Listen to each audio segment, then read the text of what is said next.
Yeah, man, you had a bunch of people trying to come to me, trying to talk junk about my welding skills.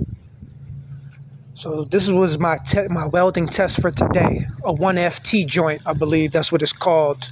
This weld right here.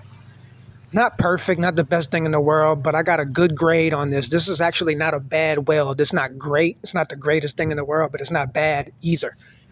I don't have any holes in the weld. There's not too much splatter. The plate is clean. Everything is the actual weld is straight. It's not crooked.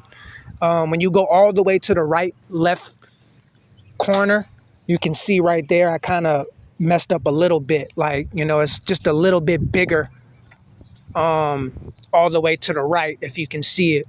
So I messed up a little bit right there by making the weld a little bit bigger than the rest of but for the most part, the weld is straight.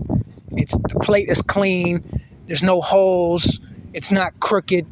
So I did a good job with this weld right here. I got a 9 out of 10 on this test today at school. There's a little bit of splatter, but it's not too bad. You know what I'm saying? It's not too bad. The plate is nice and clean. Got a good grade on this.